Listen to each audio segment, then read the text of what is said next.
Space, the final frontier.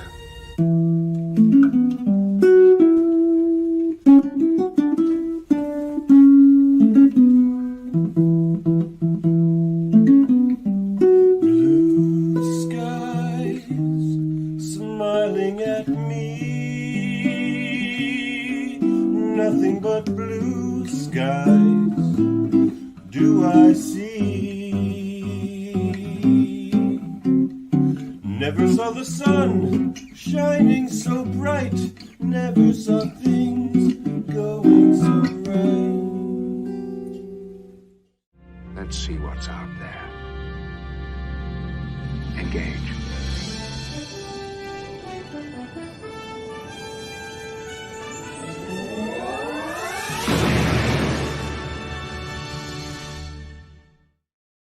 Hello and good evening. Star Trek The Next Generation, Season 1, Episode 23, Skin of Evil is over, and it has been since April of 1988. But we're just getting started here for this October 17th, 2024, as we continue our journey to watch every episode of Star Trek The Next Generation and talk about it. I'm Dave Mader, and this is a live stream here on Facebook, YouTube, and on Twitch. I run the Live Along It podcast. We got a great panel here to break this all down. This, of course, is the very sad episode, The Death of Tashiar, and we're going to break it all down here. We got Kevin Millard with us. Is it that sad? I mean, I'm not a Tasha Yar hater, but it did improve the show. So, you got to make an omelet, got to crack a few eggs, maybe, Kevin said here. But maybe someone with a little bit more sorrow in his heart. I don't know. Is it Davan Skelhorn? Look, you're both right. This episode makes me cry at the end every time, and it feels unearned every single time because I'm like, she didn't do anything. Why am I so sad? But it works. It's more about what she says about the other characters. Yeah, well, don't worry. I've pulled clips here, everybody. We're going to break down this entire episode and work it all out. Of course, Adam Woodward also will be hopefully joining us this evening. He's been all around these parts. He's an explorer, and he's whipping down the 401. He's like, I'm on the road, and he's like, I'm sorry, my life's not normally this busy, but he's been going out there. So hey, hopefully we'll see Adam later on in this podcast in the show. But we had to get the show started here on this Thursday night. It's been a busy week, guys. Coming off Canadian Thanksgiving, with curling games, hockey games, and all kinds of other family affair going on. But I digress. Let's talk about this episode. Of course, in this episode, the Enterprise races to the rescue of Deanna Troi from a crash shuttle who is being held by Armus, an alien life form. And in investigating the crash, Lieutenant Tashiar is killed by Armus. Troi is eventually rescued after Captain Picard distracts the alien. Davin, maybe I'm going to start with you. Just as a episode of television, how do you feel about this one? Oh boy, that's a tougher question than it sounds. See, it's kind of okay. It's not bad. Okay, it's not bad. Maybe because of the end, the best of the season so far, and like it's crazy. It's crazy, but it keeps you engaged, and Deanna gets something to do, which is nice. And, Riker gets sucked into the ink pit. That's fun. Right. Yeah. There's some moments in this. Apparently that was just like Metamucil and like printer ink.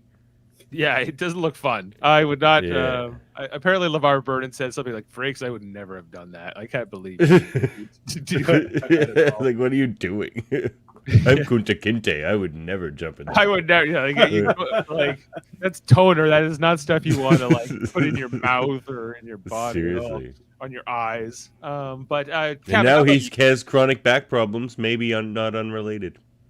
Could be. Like he went in the ooze. Kevin, how do you feel about this episode? I think I'm with Davin. Like, it's not bad.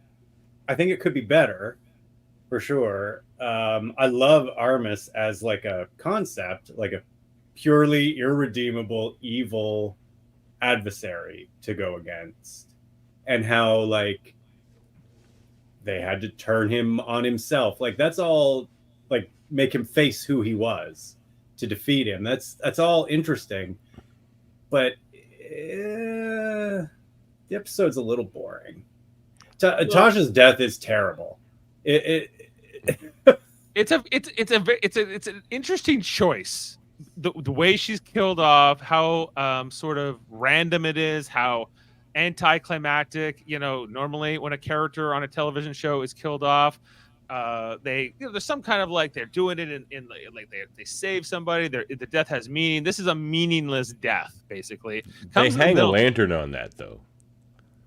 Yeah, they do. Like during her speech, so like she's like, "I know I died quick and meaningless on duty." Like she's like. Well, that's like there's some dialogue in yesterday's Enterprise. When we get to that episode, that kind of is set up. The fact that Tasha is killed off here in this first season.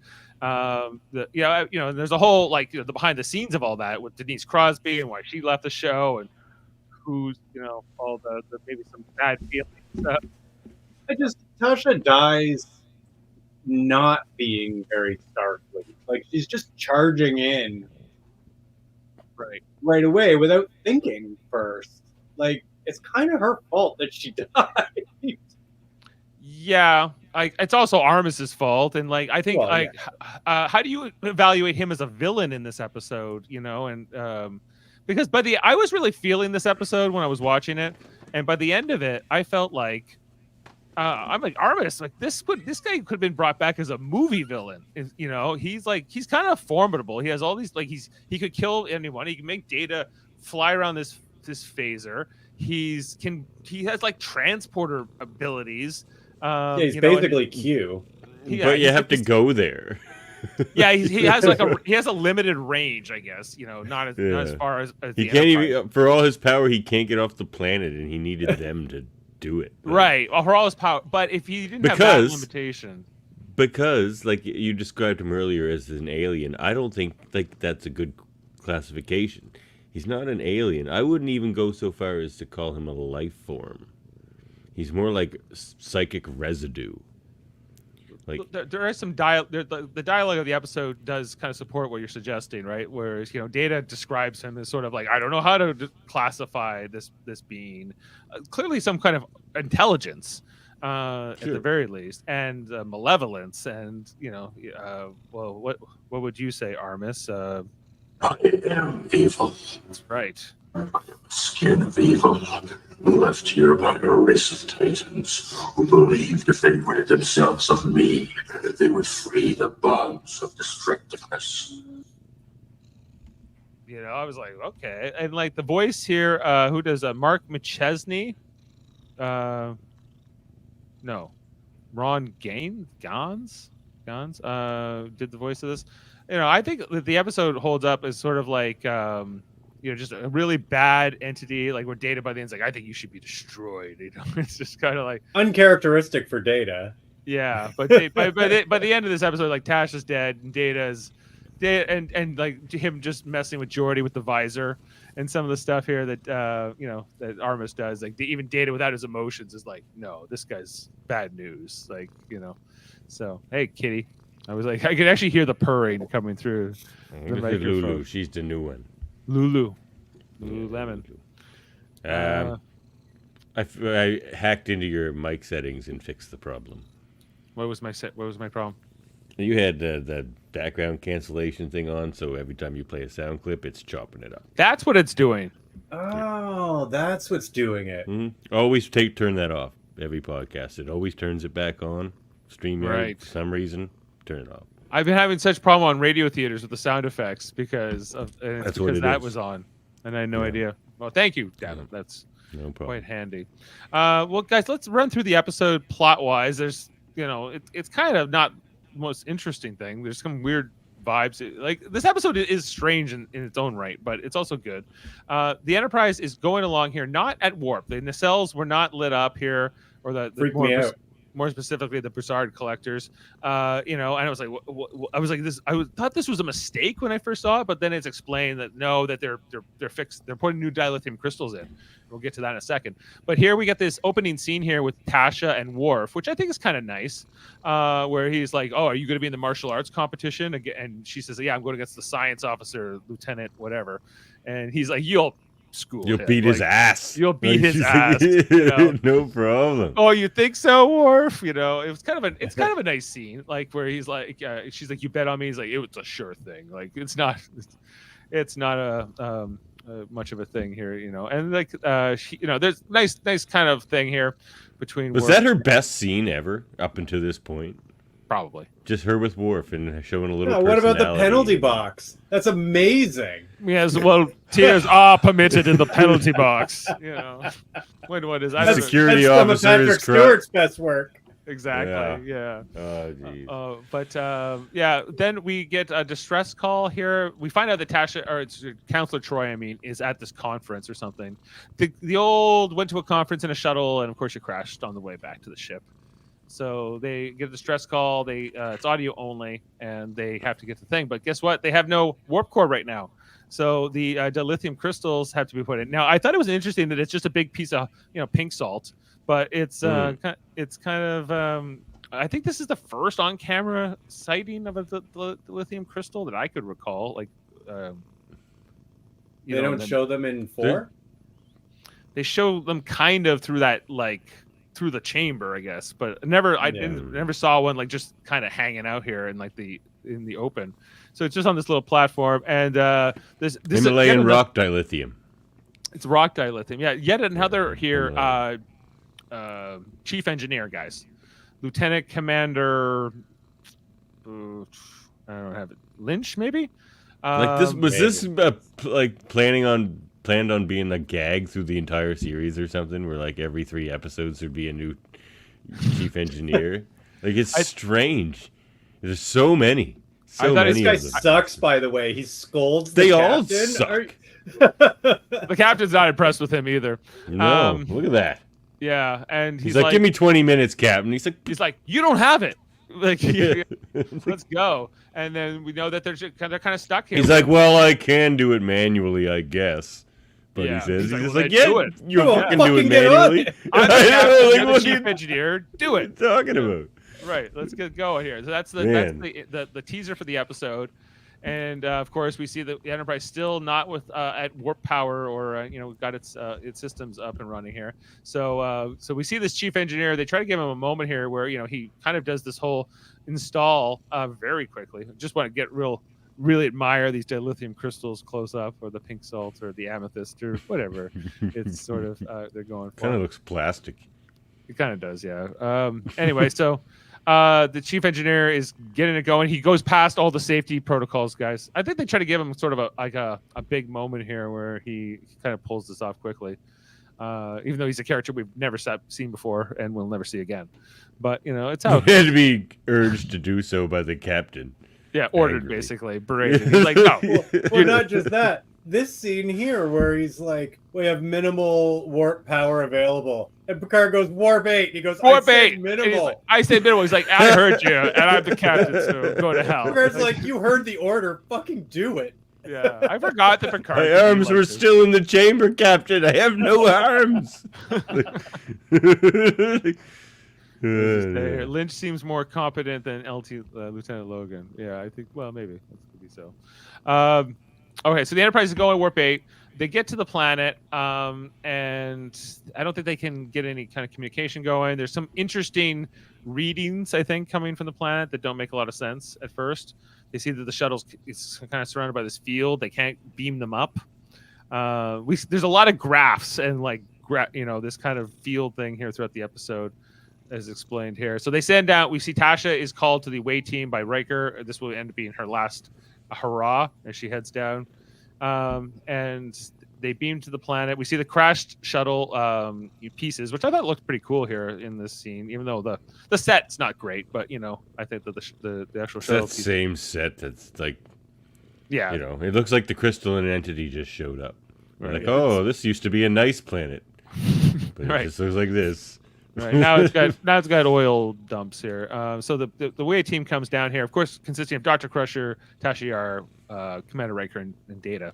As they head over to the shuttle, which is right there, they see this black oil slick, which ends up being Armis, the skin of evil, of course, that starts following them around, blocking their path to the shuttle.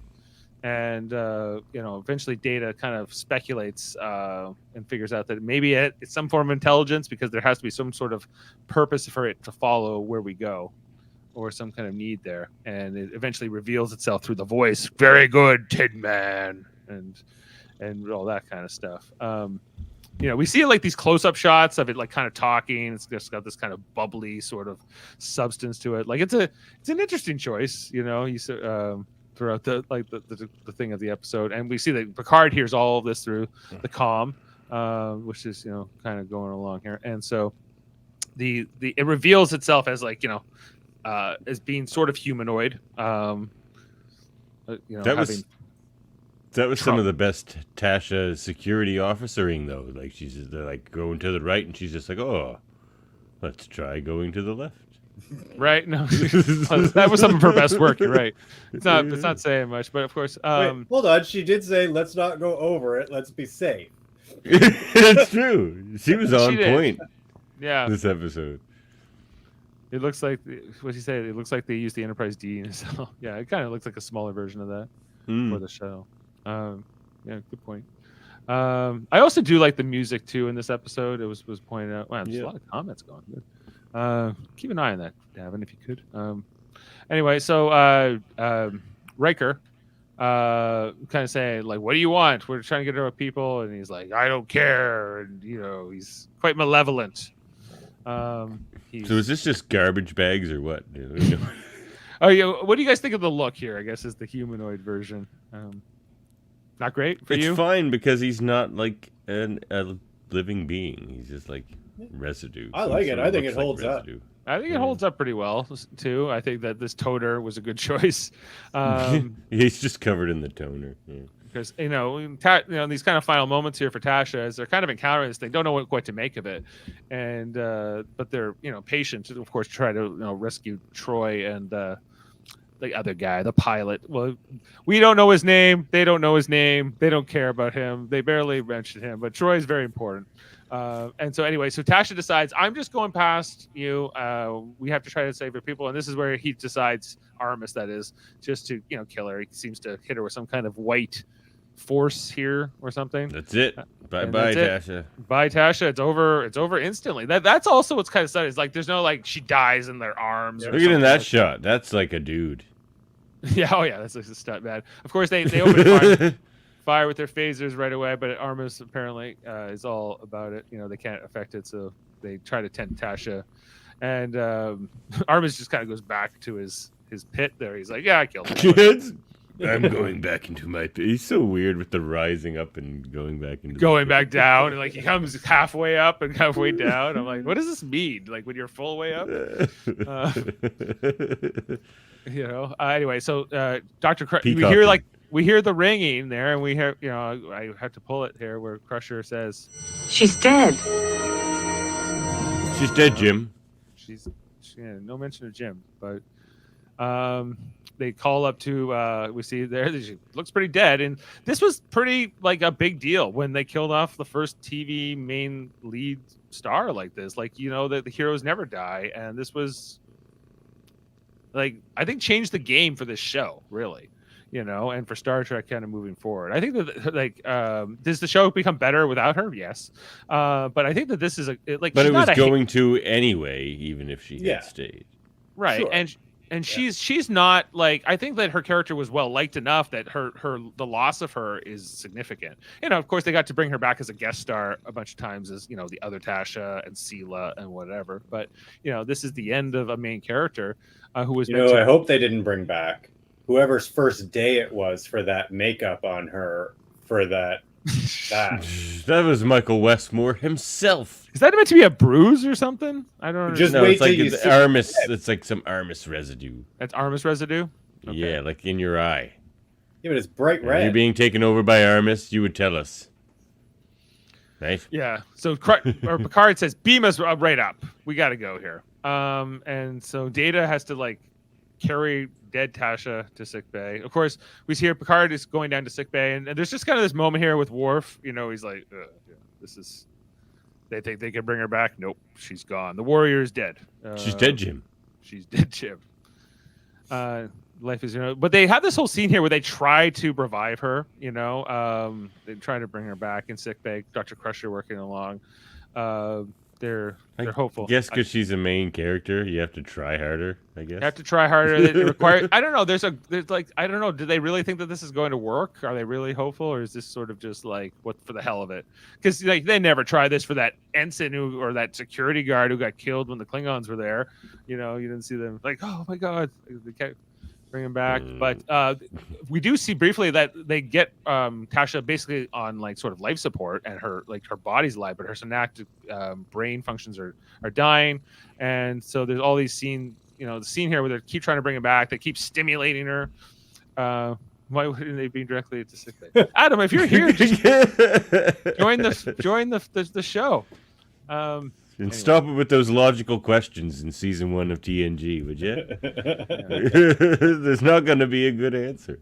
There's this young ensign who's working across from Dr. Crusher, who's kind of like always like, really, we're doing another pass here with like another 10 millijoules or whatever it is on the synaptic stimulator. And they, you know, they do. Oh, he's in his car. He's in his car. He's still in his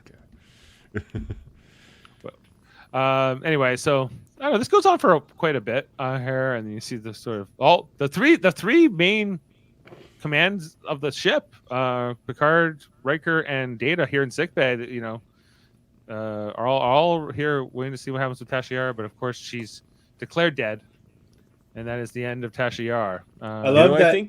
I love that Picard turns around like he's like, "What do you mean you can't fix her?" I thought you were a good doctor. You know? Yeah, right. The engineer already made me wait 20 minutes. What's wrong with this ship? He actually looked shocked. You know, Riker kind of knows. You know, he's like, no, I knew she was dead. And Data seems also kind of surprised by this. And anyway, so that's the end of Tasha. And so there's this sort of thing here where we see that Armis then goes over and envelops the shuttle and sort of creates this little field around it. But we see inside of the shuttle here with the young lieutenant pilot who's covered here. So I guess this is CGI of some kind, right? That was done back then. I don't know. I think it looks okay by today's standards. It's not the best, but you know, but it's still, you know. And then when it actually covers it, it kind of makes we get the Armis and Deanna Troi scene, the first of many scenes actually between them. I thought it was an interesting dynamic, you know, where you know, she's kind of always tapping into his evil, his darkness, and she's like, they hurt you. He seems kind of telepathic. She's kind of telepathic. Oh, we got the Trek reviewer here saying, I think that nurse is the same actor that the stunt double for Shatner in the last few movies. Oh, interesting. Okay. But anyway, what do you guys? Hair. He's got the hair for it. I believe it. Oh yeah, he had the Shatner hair. That guy. What do you guys think of like the Deanna Troi and Armis scenes in the episode? I think they're probably the best scenes in the episode. Yeah, they're pretty good. I would have liked to have had Deanna. I would have liked to have had Deanna defeat him instead of Picard. Yeah, I don't. Yeah, it's interesting. It was an interesting choice to give Picard the final hurrah here because it's like, you know, he's kind of absent for this first part of the episode largely until and then he kind of like inserts himself. I guess was Tasha. You know, somebody died under his command, and I think he feels responsible, so he goes a little hands on here. Riker doesn't even. She sort of gives them the way to defeat him, though. Yeah, yeah, she does. You know, so and Picard kind of outsmarts Armis here ultimately with the help of Deanna, you know, but he had to get in there in the first place. He had to be pretty persistent just to negotiate to those terms. So we see here that Picard says, well, we're all grieving for Tasha, but we got to stay, like, we got to still try to save Troy. We got a lot more going on here. We see here, Worf is immediately anointed as acting chief of security. So that move is made here right away. And they start, you know, Picard starts, proceeding to try to figure out what to do next, right? But there's sort of the shock that has overcome the entire senior staff for the first time, as her death is now just starting to sit in. And I think it's interesting that they do kill her halfway through this episode, and there's all this time for her death. to stew, because like, you know, in a lot of shows they would kill her off at the end of the episode, and Yeah, there would probably be an episode after that where they're dealing with the aftermath. But in this episode, it's different. It all happens within the same, 40-something minutes. I like it. It's different and refreshing, kind of. Brad Barter pointed out that Troy calls Riker Imzadi here, I believe the only second time in the first season. Imzadi, no, stop, yeah, they're hurting him. When that's coming up. Well, Armis is so funny. He's just like, yes, you don't like me hurting him, do you? He's like, no, I find it quite titillating myself. Oh. He's just like, what? Yeah, he's a little mustache twirling villain, but whatever. So, there's this whole part here at the end of the meeting where Riker calls Worf to say, "Okay, we're going back down to the planet to see what we can do," and Worf says, "No, I'm now the chief of security. I'm staying up here. I can actually do more up here." Interesting choice. I thought it was, they're giving Worf sort of like this a lot of agency right off the beginning here. He's like, taking over the role, right? It's like him showing that he can take over Tasha's role. Well, not just that though, but Riker just told him to go, and he said no. He's just like he looks at Picard. He's like, I shouldn't go, right? And Picard's like, yeah, like, all good. But you think like Worf characteristically, I guess, in terms of many other episodes that come later, where he would just be like, no, I want to go down there and kill that thing, and like avenge Tasha, right? That would be more what I would expect from Worf. But this younger Worf is like, no, I'm very happy I have a new job, and so he's kind of like, no, I'm staying, and it's what's going to happen. So anyway. He's a ladder climber. Whatever, I'll take Geordi then, and so Geordi, let's go get killed. Right. Yeah, come down, he'll steal your visor. Okay, so they beam back down. Like this is this is the kind of episode where like I guess that's the Q episode that looks like this exact same planet where like he has to crawl around on the ground looking for the visor. It could have happened in this episode too, for sure. This set, they use this like this is again, it's still that original series kind of esque vibe, and like that's this feels kind of like the more of a 60s version where they just have the same set. They just make the sky do a new color, but it's the same rock sand kind of set, and whatever they thought it was. Why do they keep going to all these desolate rock sand planets? They're rock and sand. They're like there's always enough atmosphere. There's no plants, there's no nothing, but there's always atmosphere. Yeah, exactly. Anyway, so then there's Troy in the shuttle again. Like she's like, the friends are here to see you. They came back. So weird. Anyway, does that excite you? Yeah. I love Armis. He's pretty great. There's some of those eyes he gives off.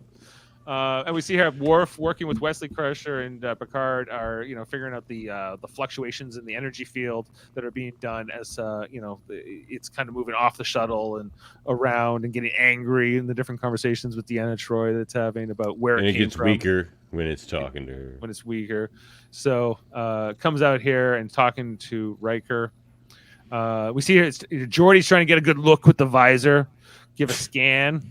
You always try. I'm glad that they stopped doing this with him. Oh yeah, me too. Go look out the window, beam down and look at it. Like, are your visors way better than the sensors we have on this ship? It's almost like and they were better than tricorders. Couldn't they just put that in a tricorder? Right.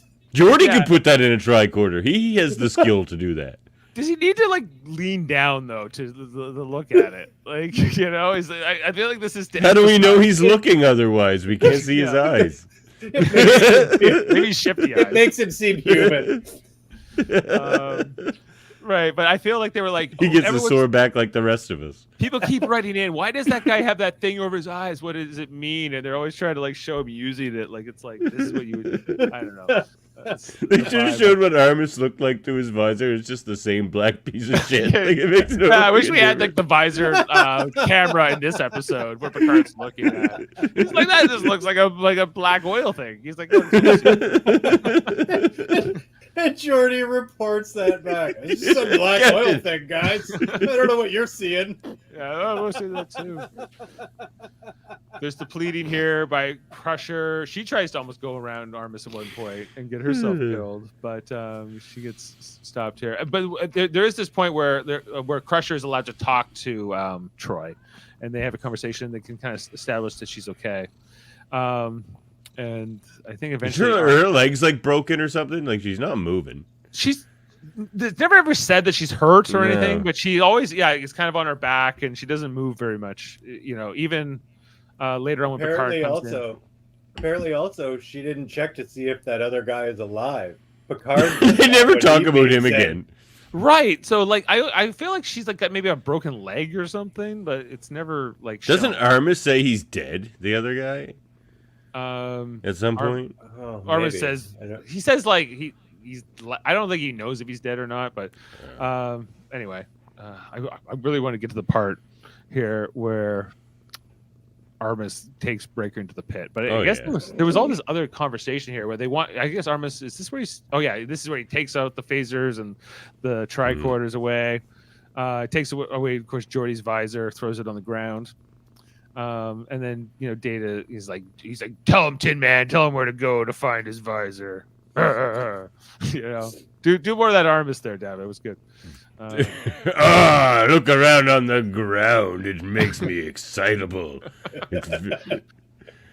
Exactly. Your friend in the shuttle pod does not enjoy your looking for your visor like I do. Right. He's like, why don't you help him? He's like, no, you'll just move it again. He's like, you no longer amuse me. Deanna, your friend is looking for his visor. How do you feel?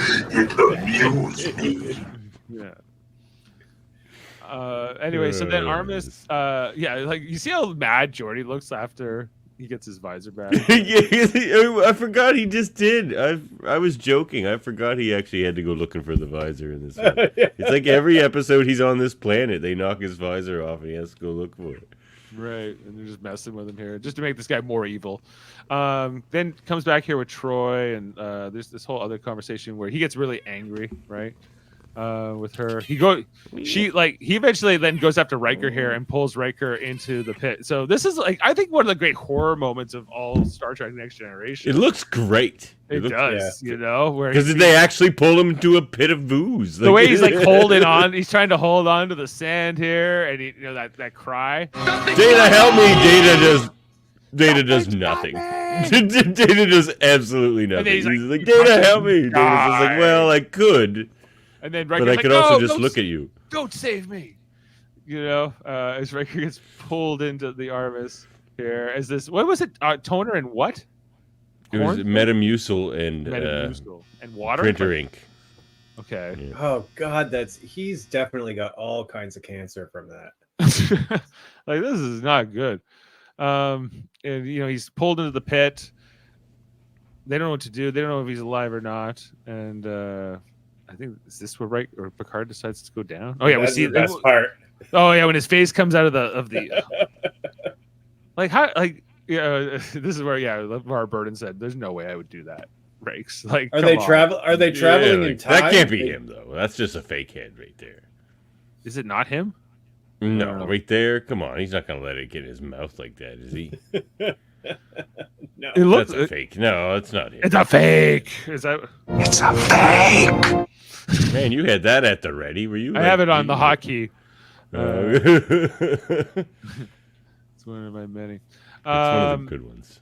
Yeah, it's a fake. Anyway, so they were looking at more energy fluctuations back on the Enterprise here. Worf and Wesley Crusher team, interesting team to put together in this episode. As they're looking at, like, when was the energy pit the lowest? When it was angry talking to Troy, basically. He's like, okay, I gotcha.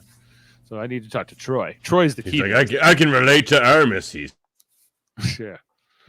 Captain. Then yet another conversation here with Troy and Armis where I don't know, he's getting more This angry. is the Imzadi. The Imzadi, yeah, where she's he's being hurt, he's hurting her. I would And this- sacrifice myself for any of them. Then Picard suddenly shows up, and he's like, Ooh, a new arrival. Ooh. he kind of reminds me almost of the clown, from the Evil episode, like the evil clown from the Voyager episode.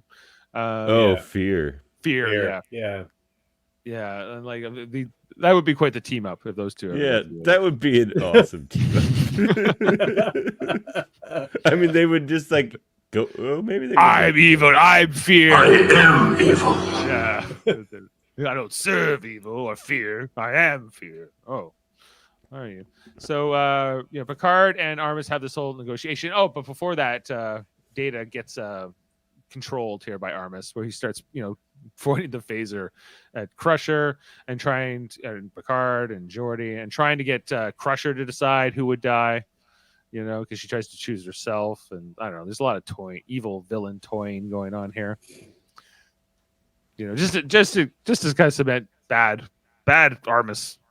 Wouldn't have been because we never find out who these people were who like purged themselves of all these bad feelings and created. I know. I want to know if it worked. I want to know if it was like the Vulcans. Wouldn't that be hilarious? Like they were all violent and rage filled, and then they just created Armis and banished it to like some shitty moon. They describe them as a race of titans. Oh, so like giants? Maybe. They say that in this episode. They call them titans. They say a race. He says a race of titans. Yeah, like it's like I don't know what that means. Like it could be more of a metaphor, like that they're kind of like just giants and godlike, even, yeah, or something. So, but yeah, messing like obviously like Armis has a lot of power from somewhere. So maybe like a very advanced being like the Metreons or something, even like maybe not, or the Q. The Q, maybe. Yeah, I was like, that Q seems almost too powerful for Armis, but maybe not. Yeah, definitely. Armis' power seems pretty powerful. It just seems to be limited range, only within a planet. Right? They also kind of explain that they think that Armis made the shuttle crash there in the first place. It's not a coincidence. This is Trelane 75 years later. Right. Well, it could like I often said that Trelane's probably a Q, but that's never really established canon wise. And so you could even see this guy being related to Trelane or something. It was established in a novel. In the Peter David novel. Hmm. I read that one back in the day, but not canon, unfortunately.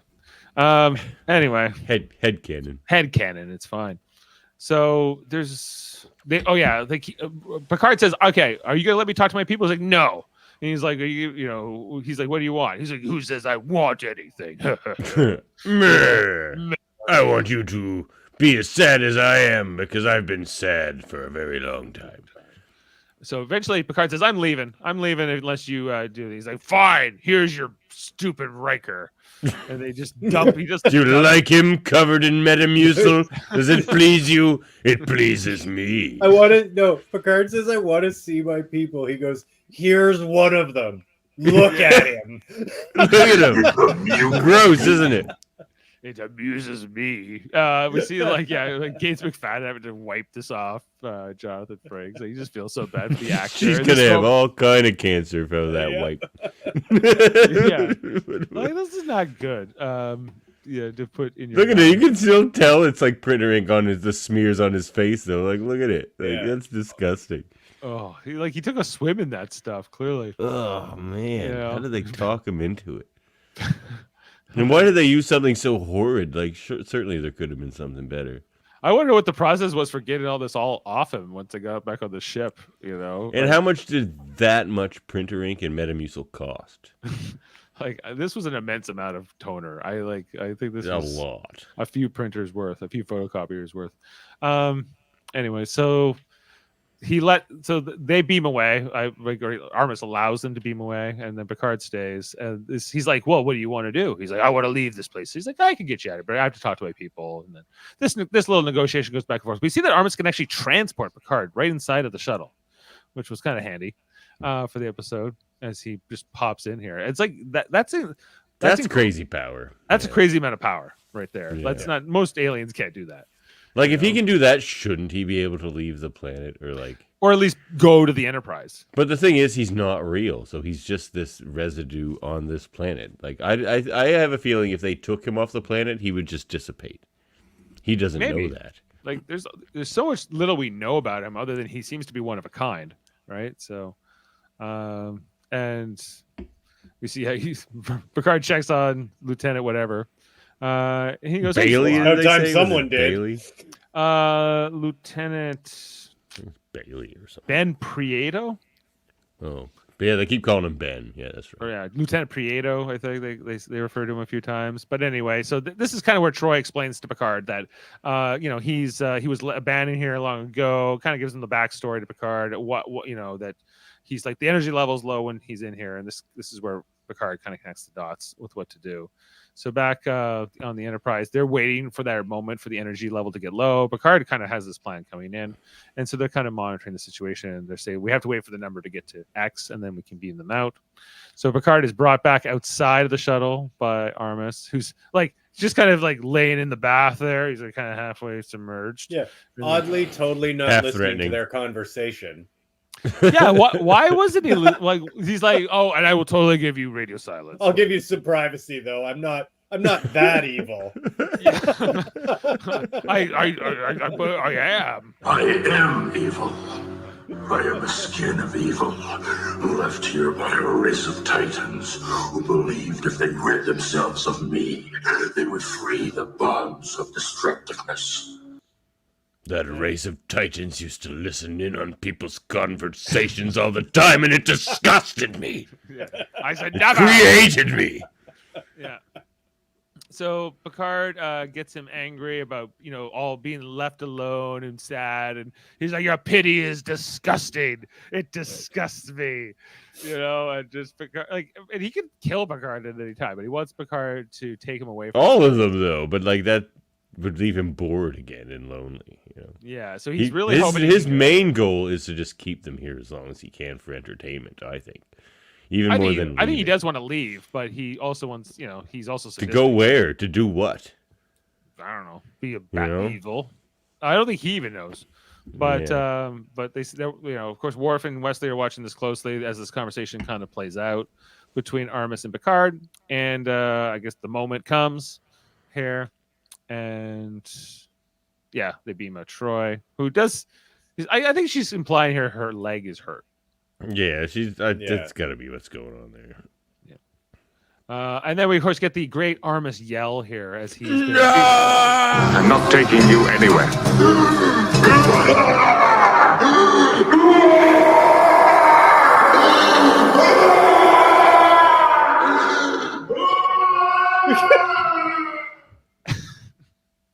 It's great stuff. Good job with the pictures during that, Dave.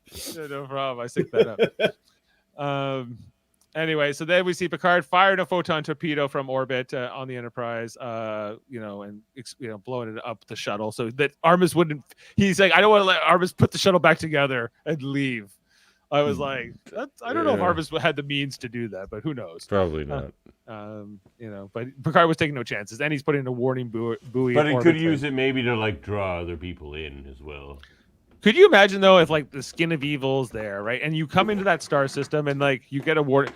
Hello, I'm Captain Picard. This is a warning buoy to tell you that there's an Armis skin of evil on this planet. Don't go near it. There's got to be somebody who's going to try to go near that.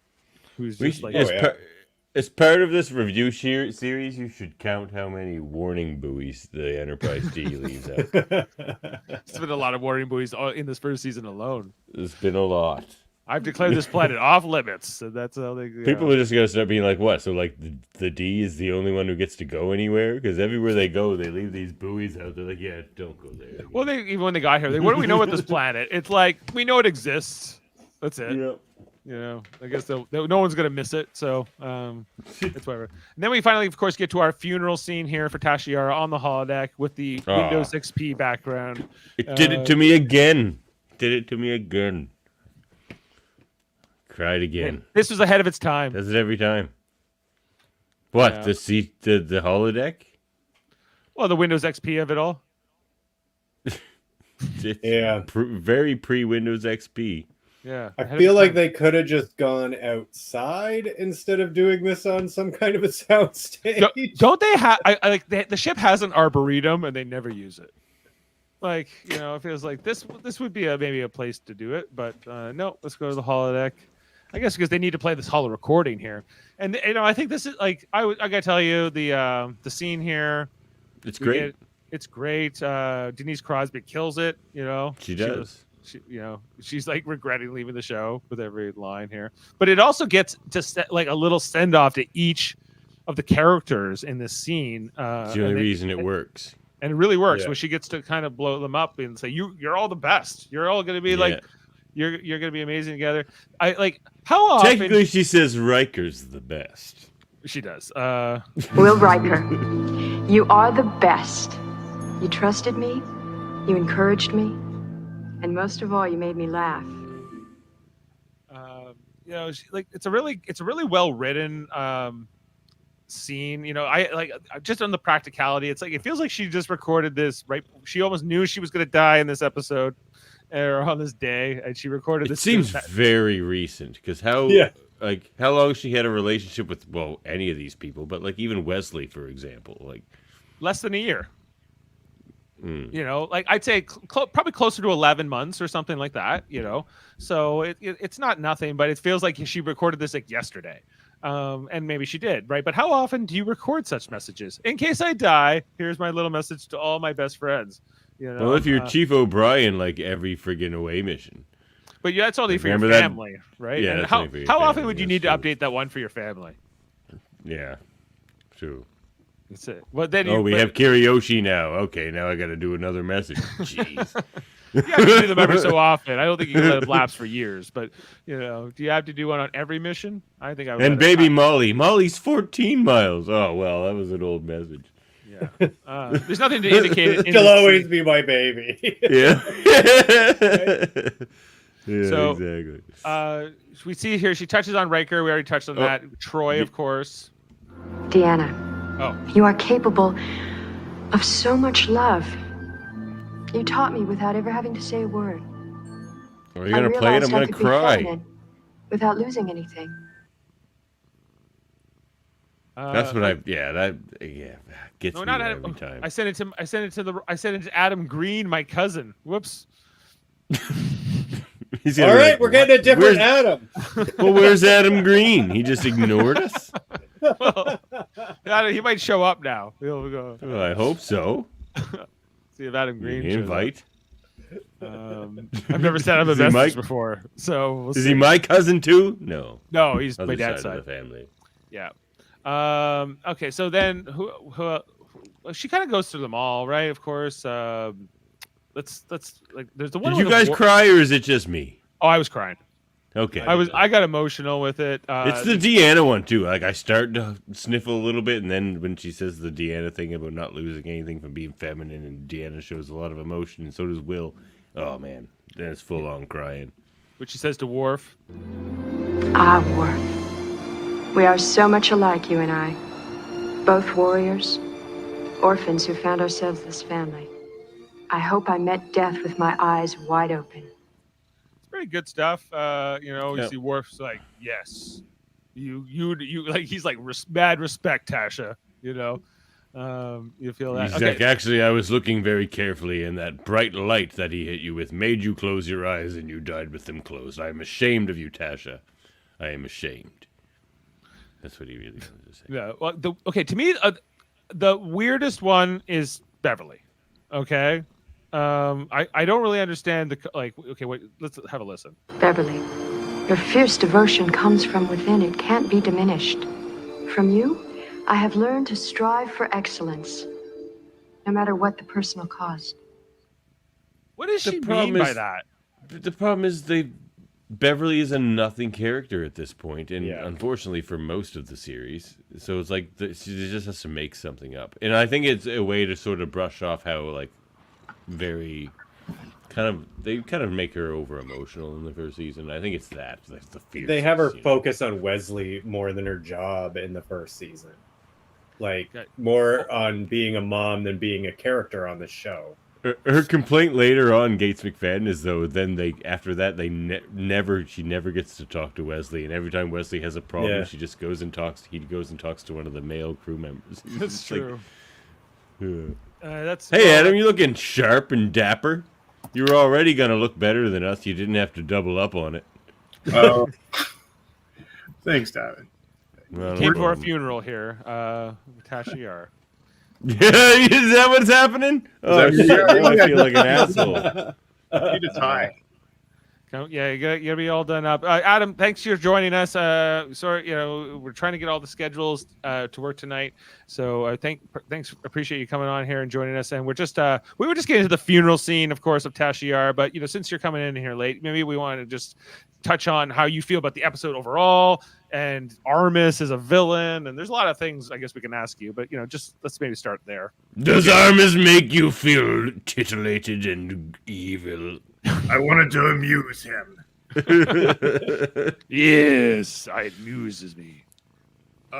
So I really did like this episode. First of all, I like the concept of a whole, a species, getting rid of all their negative impulses and throwing it in one place. And the fact that it's a conscious being is kind of cool. I wish they would have done more with it. I'd like to know more about the Titans and find out, and maybe maybe we run into them and we just don't know. That would have been great. Do we run into any giant characters in Star Trek? Not they have the biggest I can think of are the Hirogen, but they don't do a lot of giants. It'd be. I'm just saying Titan. I mean, Titan can be a god. Can be anything. Could be just a powerful being. We see that Armis has incredible abilities, and we were just kind of speculating on what could he be of, and it seems like just psychic residue. Psychic residue. How do you classify emotional him? residue? Yeah, anyway, it's a neat concept. I mean, and you think of when this was made, it looks good. It still looks. It holds up. We felt the same. That it mostly the set is the worst part. That it just it's like their generic sort of planet set. And it kind of but whatever. Armis itself looks fine. No, Armis looks good in the pool, but not when he goes on the shuttle, in my opinion. You don't think the CGI looks as good? And the shuttle was weird. It was a weird shuttle. It was and then it became this little very cramped, even if it's dented. No, but you see, it was much more rounded than the square shuttles we're kind of used to later on. Yeah, but it's supposed to be like a mangled shuttle, so I don't know how to really assess that part of it. And since we've been going through, sorry, one more thing on this, as first season, and Ashley made a comment a few weeks ago on our show, Davan. That's our probe, right? Talking about how they weren't writing for women in this episode, and you guys earlier on I heard you say about how she was killed in the first 10 minutes or whatever it was, but again, it wasn't a great death. It wasn't. Everybody says it's meaningless death. Understand that, and they did a good job of doing it meaninglessly. She didn't have a Get big off my show. It was a swat of the hand. Get off of my. Yeah, you don't want to be here. It's fine. Yeah. And then one more thing, just tagging onto what you guys said earlier about how the show got better. It got better for her, 100%. As she came back and did some really great roles. Yeah, her guest spots are great. I think she gets to really shine in those ones. And I think it left a little more breathing room for Worf to sort of have something more to do in every episode as well. They had maybe one too many main leads here, in terms of what. And I think we'd all rank yesterday's Enterprise in a top 5 TNG episode. Oh, 100%. Oh, yeah.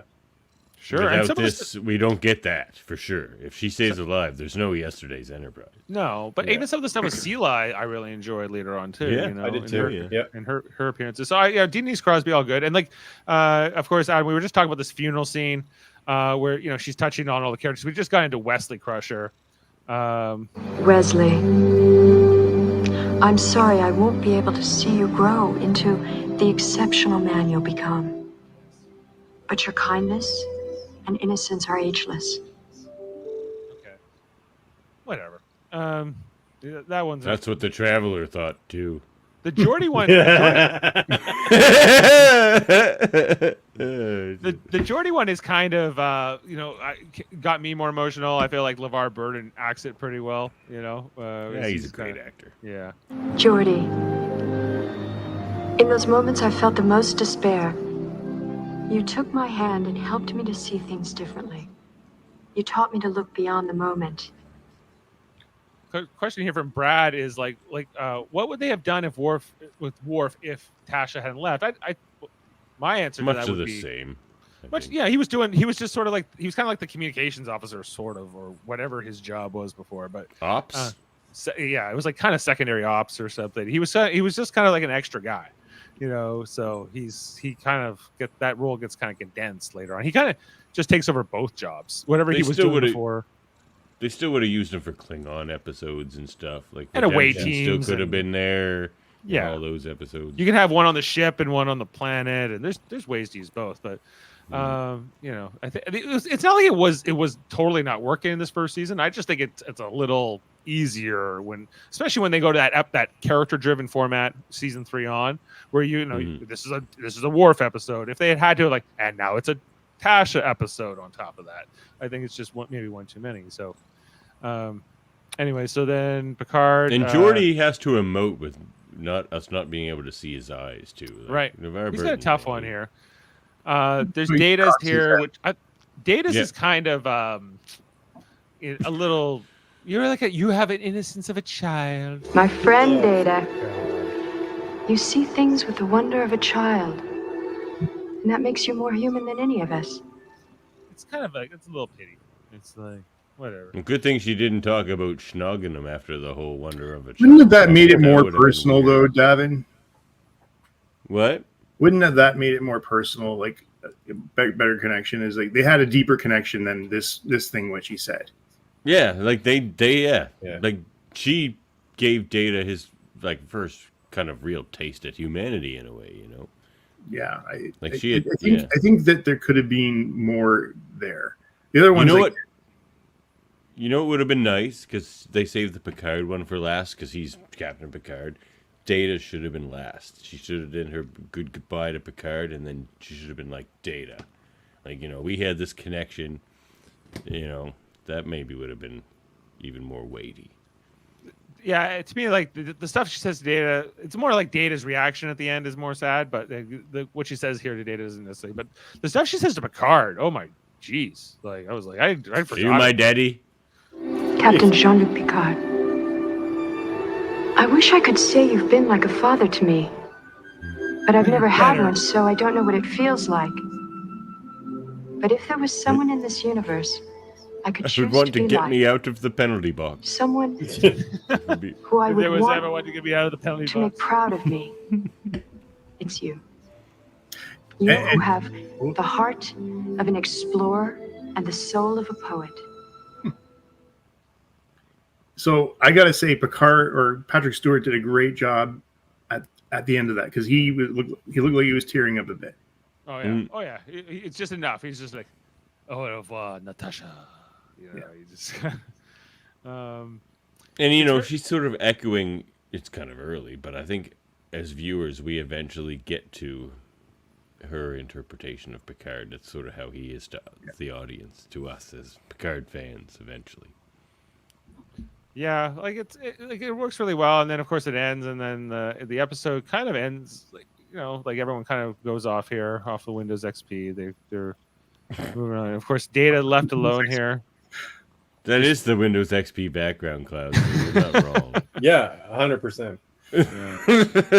But the Windows didn't even. Well, was it no? Did they have that? It was, No, was it 1988, 3.1 there or was no whatever it Windows. was. Yeah, No. maybe Windows 3.1. No, I don't think it was out yet. DOS. It was still DOS back then. Still does. Oh, DOS! How I miss Yeah. thee. No. Picard's, Data goes, oh, I don't think I did it right at the funeral because I'm thinking more about how I'm sad that Natasha's gone. He was like, no, Data, you got it. Way to go here. And he just leaves Data sort of pondering off here into the distance as he's sad about Tasha going. And that's nice though. Like that's why it should have been his final farewell. But you feels like- remember the episode where Data I guess that died or something, and they were bringing out his or maybe it was Measure of Man. I'm not sure where it was, but they brought out that little thing of Tasha just standing there. That Well, was that's- Measure of Man. this ending, I think, always kind of cements Data and Tasha as the best of friends. But you can see there that she had connections with all of these characters. Data, I guess, is a special one in a sense because of the sex. Yeah. But She otherwise, makes Geordi sound like the specialist one. remember there was that whole part where he got his sight from Q, and he was like, "You're so beautiful." I was like, "Are they going over? Are they trying to ship Tasha and Geordi? Is that what's happening here?" Or like, they don't know. Anyway, Give it another season. Anything good. yeah, I was left here feeling like, oh man, Tasha died. That sucks, But on the other hand, I remember when this happened. I remember when they announced it on ET.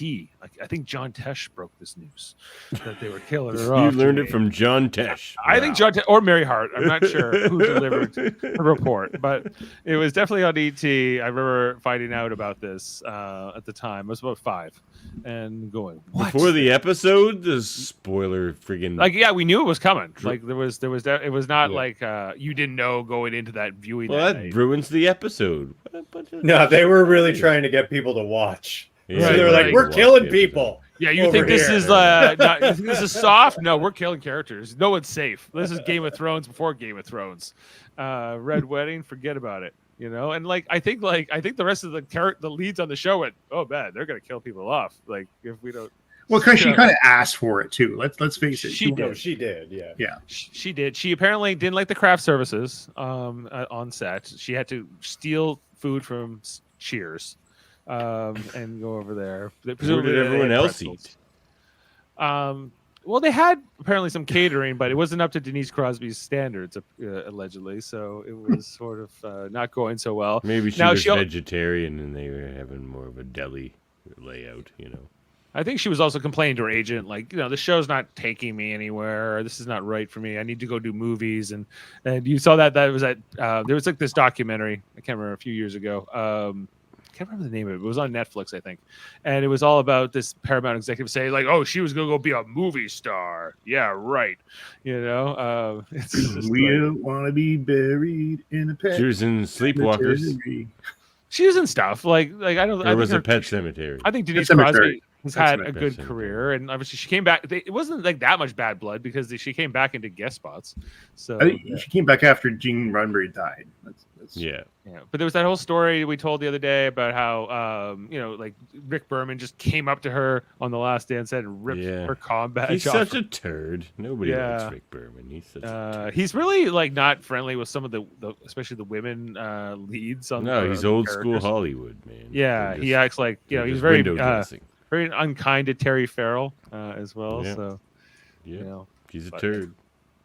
Adam, do you have any fun facts for us about this episode? Yeah, being late, I will keep it quick. So the original production Where order. did you have time to find these facts? This is amazing. Okay, the original production order had Skin of Evil preceded Symbiosis. The order was changed because Denise Crosby asked Gene Roddenberry if she could remain on the show for Symbiosis. She had gotten hold of the script and thought it was interesting, so she could ask if her character's death could be delayed one more episode. Did she have any lines? So so she's like, oh, just delay my death, and I want to be in the drug episode. Is that what she was? She wanted to have that heart to heart with Wesley. Yeah, and you'll never have to, you know. So Roddenberry granted a request and had the airing order switched, so there'd be no continuity issues, which explains why she's waving goodbye at the end of Symbiosis, her last filmed episode. Yeah, and we saw her waving at the holodeck, or no, the cargo bay rather. It's awkward because like the characters in the foreground are mostly blocking her, so she's sort of like trying to jump into the frame. Denise Crosby has said that if she had more scenes like the one between Yara and Worf at the beginning of the episode, she would have most likely stayed. Yeah, it's a good scene. You know, like everyone gets a kind of a moment here with most of them do, at least. Like, not Deanna, I guess. You know, but well, funny enough, the tears shed by Marina Sirtis were actually real because she was so sad to see her leave. Oh, I think she can just turn it on no matter what. Like, I think she can too. Marina Sirtis solid. Just like the sass. That Marina Sirtis can turn on the sass if she wants to. Yeah, you're damn right. Mother! According to Ronald D. Moore, strong dissatisfaction among fans and the production staff with the manner of Yara's death in this episode was one of the main reasons the character was brought back in the alternate timeline of yesterday's Enterprise. Well, it was kind of unceremonious, I guess. It is. They kill her off, you know, sort of like. I appreciate that it has this randomness because I think that is more true to real life. You know, like people do randomly get killed in accidents or deliberately, you know, in just violent acts and things. So, you know, sometimes death is senseless. You know, sometimes I think is, you know, what you take from this episode. Yeah. During the Fan Expo in 2007 in Toronto, guest speaker Jonathan Frakes spoke of how sad the cast was to see Denise Crosby leave. Frakes told an anecdote of when they were shooting the final holodeck scene for Yara's funeral.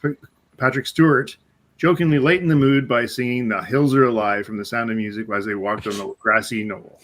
The hills are alive with the sound of music. They had no idea about the Windows XP yet. When Brad Barter says when Symbiosis was first aired in syndication, the U.S. cable channel played it in order filmed, so she died and then came back to hang out with the druggies. That is a fun fact. That's a good one. You'd be like, what? She's back. John Tesh lied to me. John Tesh did not get the scoop. This was not a credible source. Tesh, Mary Hart. Do you have anything about that, Adam, in your fun facts? Yeah, anything about Tesh and Hart? Were you guys even like? How do you know about that show back then? My mom always watched Entertainment Tonight. It was like on, and like they used to all the time. They do segments about Star Trek. Like Star Trek had some kind of deal with them back in the day. Yeah. Wow, I should have watched It it. like came on after Simpsons too, so you'd be like watching Simpsons or something it like would that, be and on then it or would come whatever. right Like, on. Was John Tesh the first host of that? I can't remember. Him and Mary Hart. Those with John Tesh and Mary Hart were on when I started watching it. Like, Yeah, me too. Yeah, You know. me too. You know, John Tesh has albums. He's a I know, musician. he's a musician. I used to listen to his radio stuff too. You know, he was like a DJ or radio host sort of thing. This is the most John Tesh has been talked about in years. This is amazing. Does he This is still why have a people radio tune show? into- I was wondering. I think he Anyhow. does. Okay, What? I'll leave it with this one. On leaving the show, marking the end of Natasha Yar, Denise Crosby stated, Gene felt that the strongest way to go would have me killed. That would be shocking and dramatic, and he wanted to do it that way. At the time, several rumors had been surfacing about that Gene Roddenberry's lawyer, Leonard Maizlish, No, Maizlish. Yeah, Maizlish. He's was a rewriting the legend in majority of the his season's shittiness. scripts, which was an illegal act to the terms of the Writers Guild policies. According to one source, Maizlish was responsible for the dismal manner of Yar's demise and wanted to be sure that Roddenberry's story idea was enforced. And Yar's death happened in a matter of course during the dangerous mission. Despite the differing views held by various writers involved in the story, in the end, there were considerable controversy around the show's staff regarding this death. Some felt it cynically manipulative, while others felt the swift death made it to avoid sentimentality. In retrospect, Crosby added, perhaps Tasha should have gone out with a blaze of glory. There are never any real battles fought. Kind of agree with that. The show was never supposed to be about violence, and it shouldn't be. But I think for the one cause, there has to be about a real violent battle, and that was it. Yeah, I kind of agree. You know, if you think about, she kept calling herself a warrior. We never saw that. No. Well, she always tried. She tried to punch that guy in Q's little courtroom and whatever. She had a fighting code of honor on top of some glass. In Code of Honor, she did fight with the thing, and Yeah, No, but she never got to like fire I mean, maybe she fired a couple torpedoes, but nothing Like, really happened. it's true. What I've really come to the conclusion is of watching these 23 episodes of Next Generation over these 6 months or so is that she's not the greatest at her job. No, but when she came back in yesterday's Enterprise, you felt that she was that security chief, that tactics officer. You know, Sure. Yeah. That's also because of some of that dialogue in that episode really kind of sells that. No, but they did it well, and this is what they didn't do with her anyway. No, season 1 is rough. Look, it's rough. Yeah. Well, but it's got some. I'm still enjoying it. Like I'm never like watching it in hardly ever. There's been a couple times this season. But sorry. I do have one more, Dave, because I don't know if you guys talked about this. I didn't come on until I think you started, but Commander Lynch or Lieutenant, whatever, the Enterprise security guy, new chief engineer. I don't know how many we're at now for this season. It's at least 6. I think it's about 6. I want to say 6 is probably the right number. Yeah. But that's in like 6 months of Enterprise time. That's crazy. Yeah. So you he's don't the even have time to final get one. up to speed, and you're fucking. There are 1,000 people on the ship, so it's. They're all like 30% of them are chief engineers. Yeah, but it's kind of good that they moved Geordi off the bridge because they got him down below. Worf's Right, now you need- promoted. I think having a character, because you can also have the chief engineer come up to the bridge anyway, right? If you need them Yeah. up there, right? So, but Yeah. you know, always having somebody that can fill that role down in the depths of the engine is just better. That's why, like, they did that well with Scotty. That they already had that blueprint. I don't really understand the choice not to have a chief engineer in the first season, other than to try to be different. I would like to know is like, were they just trying to like sort people out and say, okay, you know, ensigns or whatever, whatever the lieutenant Singh, he was good. I can't remember the woman's name. She was pretty good. There's the Scottish guy. Argyle, he was all right. But they never Argyle, gave yeah. him a chance to get going. So See, like my theory, you must have missed it, Adam. I mentioned at the top of this episode was that it must have been like a gag they were planning on running through like all 7 seasons. Like we could have had like 65 chief engineers if they kept the gag going. It's like Murphy Brown's secretary. right. If you're familiar with Murphy Brown. I remember Kramer was one, right, Mister? Yeah, he was one. Everyone was Murphy Brown's secretary. If you got in the news, like you would be Murphy Brown's secretary within like 3 weeks. That was a good show, Murphy Brown.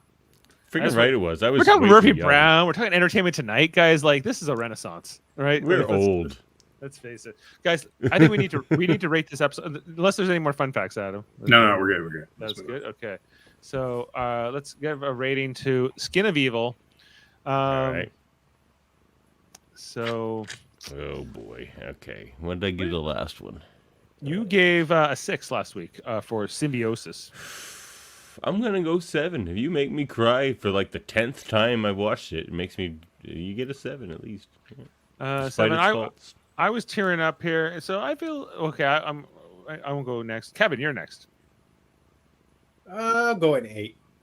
It's good. 8. It's good. It's good. Like death episode for someone. Like high marks for that. That's hard to do. Yeah. And Adam? I liked it more than I thought I would. And I think that this episode was pivotal because we all talk about it all the time. Remember when Tasha died? And it did set up a great return. So I'm going to give this one an 8.5.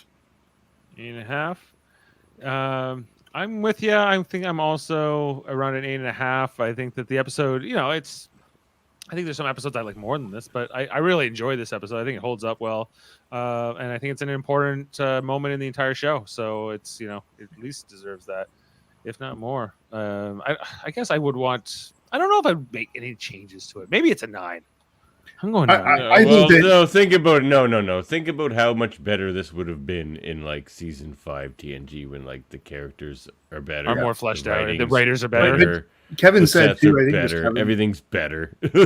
All right. I'll go back down 8.5. Kevin also said somewhere in this episode today, or his podcast today, I think it was Kevin, who said, "Wouldn't it be great if they actually gave Deanna the power to get rid of him or get off the planet? Yeah. That would have been, I think, a better." That's what I would have liked for this episode. Would have something her a little defeat more of a him. twist. So The ladies based didn't on get to that, save the day back then. Dave, No. take me down to an 8, please.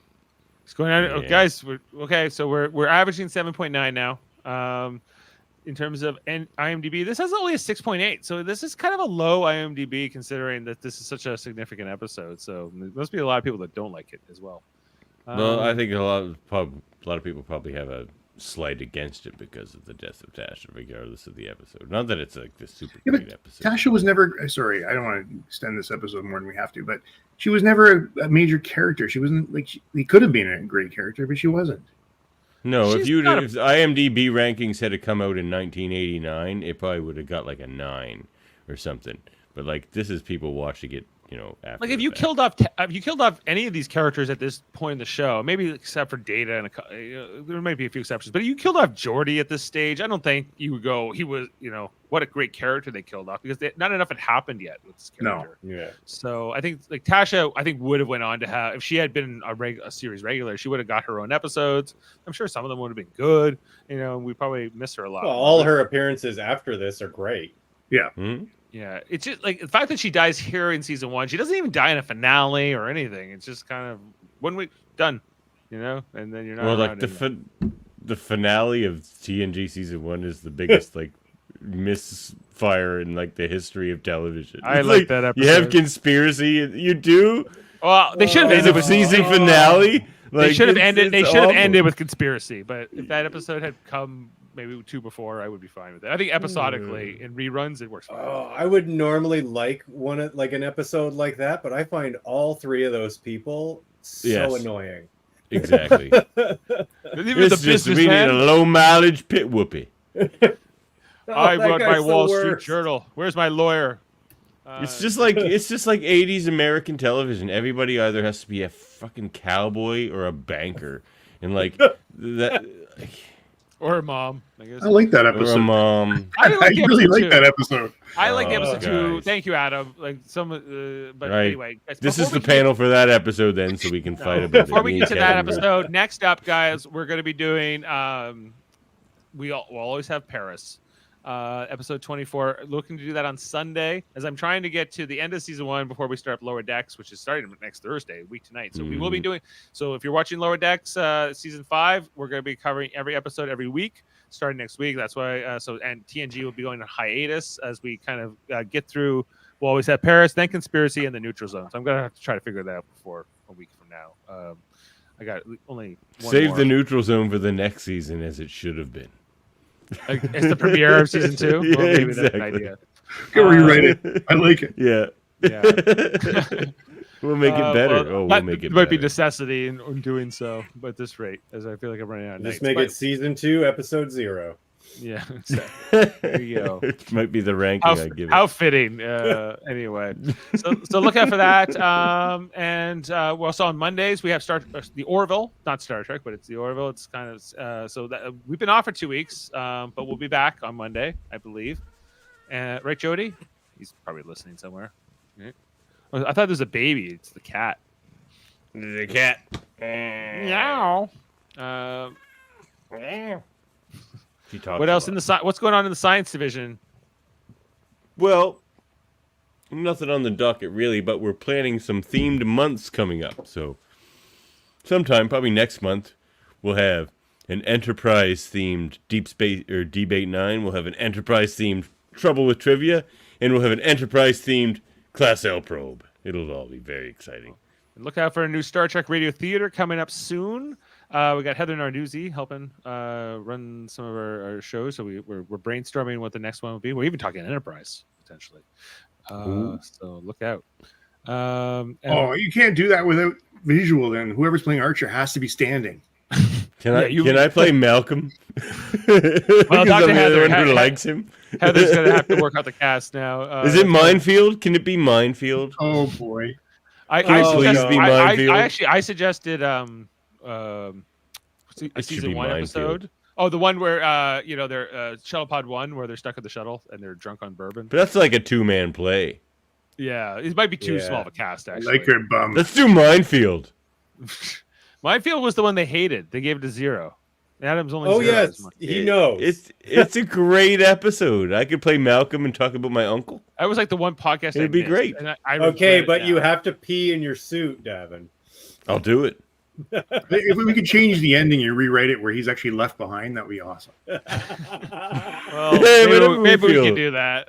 We'll see. Improv. All right. Well, I think that just want to call it the great stuff here. Live Along Podcast, the United Federation of Podcasts, of course. All kind, well, we just wrapped up Big Brother. If you didn't know, after 13 weeks over on Super Mario Brothers, we're now doing Survivor. We weren't on last night.